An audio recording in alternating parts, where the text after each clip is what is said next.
आज का समाज, आज की स्थितियां कैसी हैं।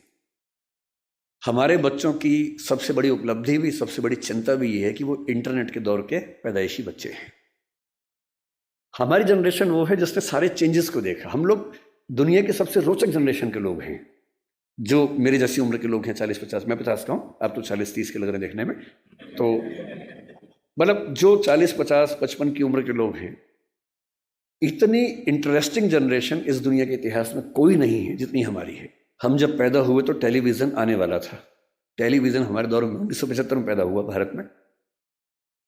टेलीविज़न से लेकर फिर कलर टीवी, फिर वीसीआर, वीसीपी, वहाँ से होते होते फ़ोन जिसमें घुमा घुमा के फ़ोन करना पड़ता था। फिर थोड़े अच्छे फ़ोन होने लगे, वायरलेस होने लगे। मोबाइल फ़ोन पहली बार जिसमें इनकमिंग आउटगोइंग 16 रुपये पर मिनट हुआ करती थी। वो ऐसे फ़ोन बटन वाले जिनसे आप कील भी ठोक सकते हैं, ऐसे फ़ोन हुआ करते थे। कितने साल के बाद पहली बार स्मार्टफोन आने शुरू हुए। फिर पता लगा कि फेसबुक भी कुछ होता है, फिर पता लगा व्हाट्सएप भी कुछ होता है, फिर पता लगा कि रोबोटिक्स भी होने लग गया है, फिर पता लगा आर्टिफिशियल इंटेलिजेंस भी होने लगी है। और आज हम उस बिंदु पर आ चुके हैं। मुश्किल से 2 साल की बात है, मशीनें अंतिम रूप से इंसान को हराने वाली हैं, हर मामले में हराने वाली हैं। जो जो खुशफहमी हम सबको हैं वो सब खत्म होने वाली बहुत जल्दी। मैक्सिमम 2 साल का समय है। अभी एआई आ गई है। जिस दिन एजीआई ठीक से आ गई, एजीआई का मतलब है आर्टिफिशियल जनरल इंटेलिजेंस, और एआई की दुनिया के सबसे बड़े धुरंधर सैम ऑल्टमैन ने कल ही एक इंटरव्यू दिया, कल या परसों, और कहा है कि चैट जीपीटी 4, जिसको आप बहुत बड़ा समझ रहे हैं कि कमाल हो गया है, वो अगले 2 साल बाद हास्यास्पद मानी जाएगी। वो प्रिमिटिव किस्म की टेक्नोलॉजी है, इतनी हास्यास्पद मानी जाएगी कि इतना भद्दा काम भी क्या हमने किया था कभी। और आज हम चैट जीपीटी को देख के दंग रह जाते हैं। कुछ भी करना हो, फोटो बनानी हो, वीडियो बनाना हो, रिसर्च करनी हो, कुछ भी करना हो, आप चैट जीपीटी को ठीक से प्रॉम्प्ट दीजिए। मतलब मैंने कई बार ऐसा करके देखा। एक विषय पर रिसर्च करनी है, पहले मुझे दिन भर लगता था 24 घंटे रिसर्च करने में, अब 24 सेकंड लगते हैं, वो सब कुछ करके देता है।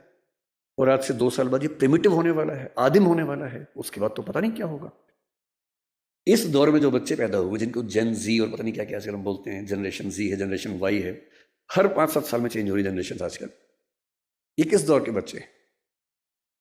ये पैदा होते हैं जैसी माँ थोड़ी परेशान है, बाप परेशान है, खट से उसको मोबाइल फ़ोन दे दिया, या टेलीविज़न पे लगा दिया कोई अच्छा सा टीवी चैनल जिसपे वो सब आ रहा है, राइम्स आ रही हैं, अच्छी अच्छी वीडियो के साथ आ रही है, कार्टून फिल्म आ रही है। और बच्चे को पता लग गया कि एक मेरा बाप है, एक मेरी माँ है, और एक इन दोनों से ज़्यादा इंटरेस्टिंग एक और है, ये बड़ा सा, इसमें हमेशा बढ़िया चीज़ें आती हैं। ये तो कभी कभी गुस्सा करते हैं, ये वाला ज़्यादा अच्छा है, तो टीवी पे ज़्यादा उसको मज़ा आने लगता है। अब रात को सो रहे वहाँ तो टीवी भी नहीं है, तो फिर फ़ोन दे दिया, फिर बच्चा फ़ोन में। कई बच्चे आजकल ऐसे हैं जो किताब जब पहली बार देखते हैं, किताब पे ऐसे ऐसे करते हैं, क्योंकि वो जिस दौर के बच्चे हैं उनको अखबार पे, किताब पे, इतना ही नहीं, दीवार पे ऐसे करने लग जाते हैं, टेबल पे ऐसे करते हैं कि बड़ी क्यों नहीं हो रही टेबल, क्योंकि वो क्या कर रहे हैं, उसी दौर के बच्चे हैं। ये तो मजे की बात है कि अच्छा फोन है, माँ की चिंता कम, बाप की चिंता कम हो गई, फोन दिया, हम मस्त हो गए। लेकिन साथ में और क्या क्या आता है। इन बच्चों का खेलने का मन नहीं करता, क्योंकि इनके पास खेल से ज्यादा रोचक चीजें हैं।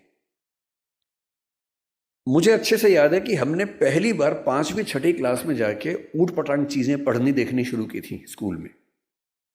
पहले क्या है, पेरेंट्स हैं घर में, पेरेंट्स के होते हुए हिम्मत नहीं हो सकती, ना दिमाग में कुछ आता था। स्कूल गए, हर स्कूल में क्या होता है, एक आध बच्चा होता है जो नेता होता है क्लास का, जो कहीं कहीं से ज्ञान लेके आता है और सारे बच्चों में डिस्ट्रीब्यूट करता है कि भैया तुम तो बच्चे हो, तुम्हें नहीं पता दुनिया कैसे चल रही है, ये है असली चीजें। तो मुझे याद आता है कि शायद 6ठी-7वीं क्लास में पहली बार हमारी क्लास से एक छठा हुआ बच्चा था, कुछ किताब विताब लाया था, कुछ फोटो वोटो थी उसमें ऊट पटांग सी, हम सब ने देखी। हम समझ भी नहीं पाए कि ये सब क्या है, पर ये हमें पता लगा कि इसको देखने से आदमी बड़ा माना जाता है, स्मार्ट माना जाता है। लेकिन तब भी क्या था कि एक रिसेस में, एक कोने में जाके 2-3 लोग बैठ के देख रहे हैं, और जैसे टीचर दूसरी जगह से भागे वापस। और इतना ही एक्सपोजर हमारा हुआ करता था। 12वीं क्लास हो गई, कॉलेज में आ गए, उसके बाद भी वैसा एक्सपोजर नहीं था कि आप बिगड़ने के लिए हमेशा तैयार हैं, ऐसा नहीं है। दुनिया बहुत कंट्रोल्ड किस्म की थी, रेगुलेटेड किस्म की थी। अब इंटरनेट की दुनिया है। आप जितने भी स्मार्ट माता पिता हों, आपके बच्चे आपसे ज़्यादा स्मार्ट हैं। और अगर आपको लगता है कि आप इंटरनेट और मोबाइल और डिवाइसेस में उनका मुकाबला कर पाएंगे, तो आप बच्चे हैं, नहीं कर सकते, वो हमारे बस की बात नहीं है। संभव नहीं। आप टाइप करते हैं मैसेज, एक एक उंगली ऐसे करते हैं, ऐसे करके आपको जैन टाइप करना है, जे, फिर देखा ए कहाँ, AIN, और वो फोन पे ऐसे टाइप करते हैं सामने देखते हुए, और गलत नहीं होता है, एक एक की सही दबाते हैं। आप उनसे मुकाबला करने का सोचते हैं, आपको प्लेटफॉर्म पता भी नहीं होंगे, वो उन प्लेटफॉर्म पे जाते हैं। 5 साल का बच्चा जब स्कूल जाने लगता है, उसी समय उसको पता लग जाता है कि क्या चीजें दुनिया में है, जो पहले पता लगती थी 15 के आसपास की उम्र में, 13 के आसपास की उम्र में। फोन आपने उससे ही रखा है ताकि हमें परेशान कम करे। फिर वो फोन में पहली बार सर्च करता है कुछ, अभी उसको ये नहीं पता कि सर्च हिस्ट्री डिलीट कर सकते हैं, तो बाप पकड़ लेता है, पिटता है बच्चा। फिर उसका स्कूल का फ्रेंड बताता है कि नहीं, इनकॉग्निटो जाना है। अगली बार से बच्चा स्मार्ट हो गया है। 6 साल का बच्चा स्मार्ट है, इनकॉग्निटो में वो सब देख रहा है जो आप नहीं चाह रहे थे, वो जो आप देख रहे थे लेकिन आप नहीं चाह रहे थे कि वो देखे। बच्चा है, छोटा बच्चा है, उसका एक्सपोजर का लेवल सोच के देखिए। ये हंसी मजाक में मैं कह रहा हूं, लेकिन बात की गंभीरता को देखना है। 6, 7, 8 साल के बच्चों का वो एक्सपोजर लेवल है जो पहले 14, 15, 16 की उम्र में होता था। मेडिकल साइंस इस बात को मान चुकी है। मैं जितनी बातें कोट कर रहा हूं, मैं हवा में कोट नहीं कर रहा हूं, मेडिकल साइंस की रिसर्चेस के बेस पे कोट कर रहा हूं। आपको आश्चर्य होगा, आज से 1 महीने पहले एक रिपोर्ट आई है, लगभग पूरी दुनिया में प्यूबर्टी की एज 1 साल कम हो गई है, जिसको टीनेज बोलते हैं कि 13 साल की उम्र में टीनेज आती है, बच्चियों को मासिक धर्म शुरू होता है। दुनिया भर में उसकी एज 1 साल कम हो गई है, और ये ऐसे नहीं हो गई है, ये एक्सपोजर से होती है। लड़के भी जल्दी मैच्योर हो रहे हैं। जो हरकतें 15, 16, 18 में ठीक लगती हैं, किसी बच्चे के मन में भाव आने चाहिए, 8, 9, 10 में वैसी बातें हो रही हैं। ये तो फिर भी छोटी बात है। इसके बाद जो होता है तो बच्चे ही, एक्सपोजर बहुत बड़ा मिल गया है। जब वो नेट पे जाते हैं तो नेट पे जो पिशाच बैठे हुए हैं दुनिया भर में, जो साइबर ठग हैं, जो साइबर क्रिमिनल्स हैं, वो इसी ताक में है कि बच्चे मिल जाएं। उनको पता है कि बच्चे का मनोविज्ञान क्या है। वो हैकर्स हैं, वो हैक कर लेंगे कि उस बच्चे ने क्या क्या सर्च किया है, उसकी पूरी कुंडली खोल लेंगे कि बच्चे का इस समय मन कहाँ अटका हुआ है। अगर 9, 10, 11, 12 साल का कोई लड़का है जो कुछ ऐसे वीडियोस देख रहा था या इमेजेस देख रहा था, उसमें भी देख रहे हैं कि कैसी रेस, वाइट रेस उसको पसंद है, कि इंडियन तरह के लोग पसंद हैं, फिर उनकी तरफ से उसी रेस का वैसा ही सुंदर दिखने वाला व्यक्ति, फीमेल, और यदि कोई बच्ची है तो कोई मेल, उससे इंटरेक्शन शुरू करेगा, उससे बातचीत होने लगेगी। धीरे धीरे उसको वो उलझाएगा अपनी बातों में।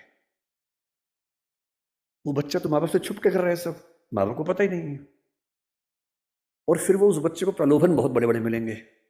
आपको ये सब नहीं पता है तो पता होना चाहिए, बहुत बड़े रैकेट चल रहे हैं इस समय दुनिया में।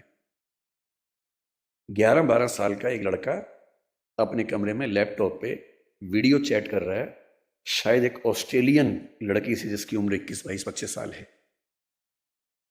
और वो उससे मीठी मीठी बातें कर रही है। और फिर वो उससे कह रही है कि देखो, तुम इतने सुंदर हो, मैं तुम्हें देखना चाहती हूँ, तुम भी मुझे देखो। फिर वो पे थोड़े से कपड़े उतारती है, उसको कहती है कि तुम भी ऐसा, वो तो प्रोफेशनल है, तुम भी ऐसा करो।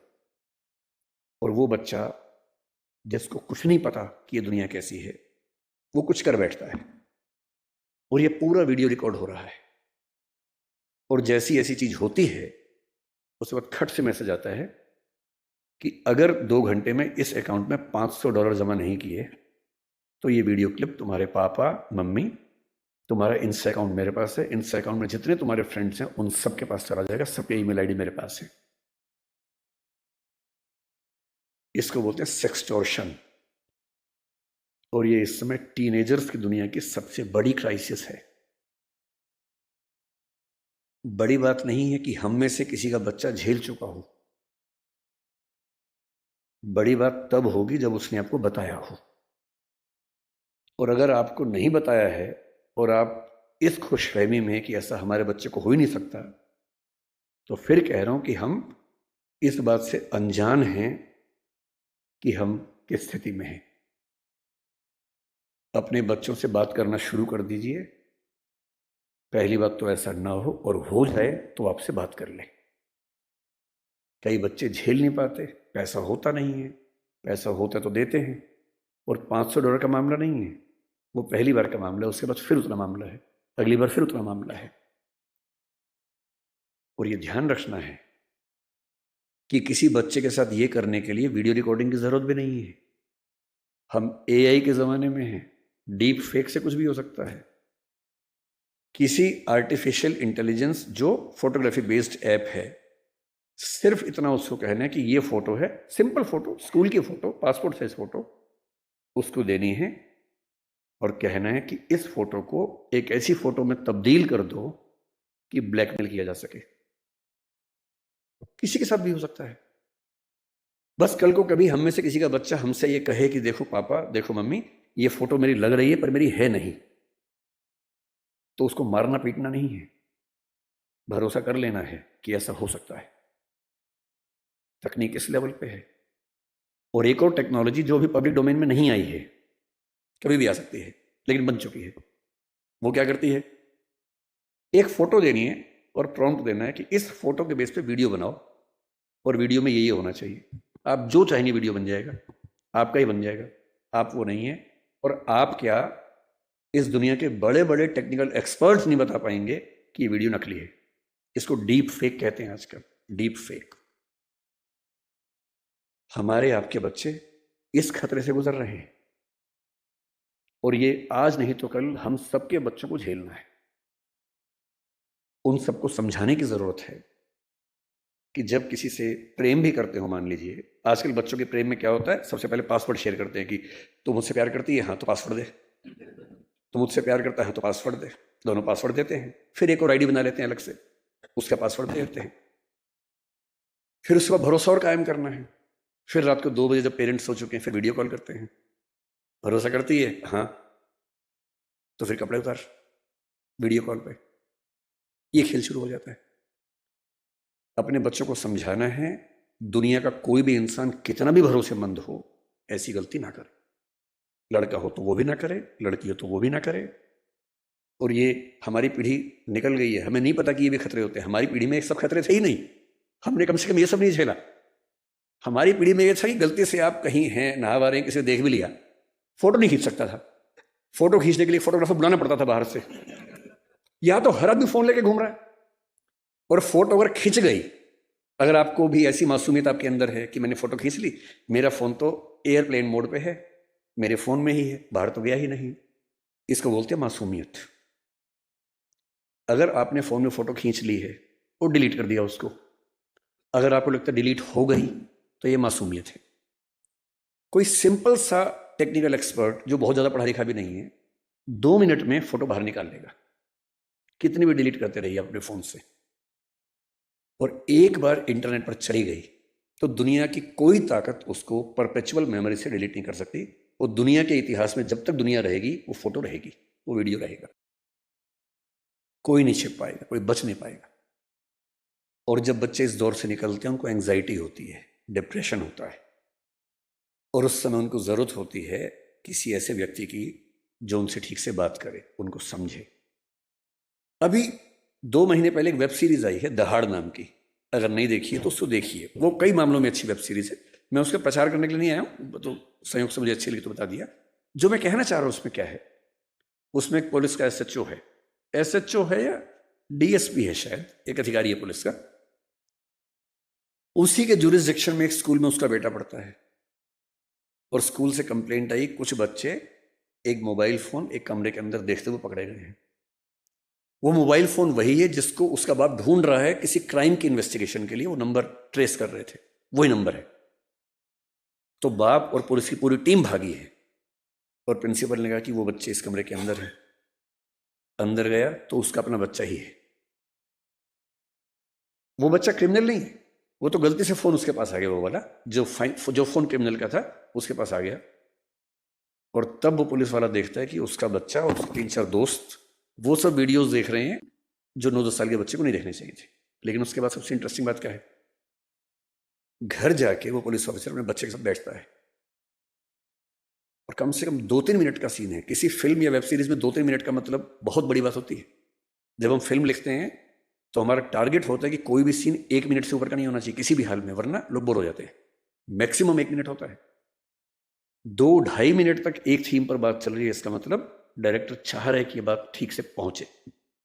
और बाप अपने बेटे को सिखा रहा है कि बेटा ये चीज़ें इस रूप में नहीं होनी चाहिए, इस रूप में होनी चाहिए, सही उम्र में होनी चाहिए। और तुम जो वीडियो देख रहे थे उसमें लड़की को ऑब्जेक्ट की तरह इस्तेमाल किया जा रहा था। लड़कियां ऑब्जेक्ट नहीं होती हैं, इंसान होती हैं। तुम्हारी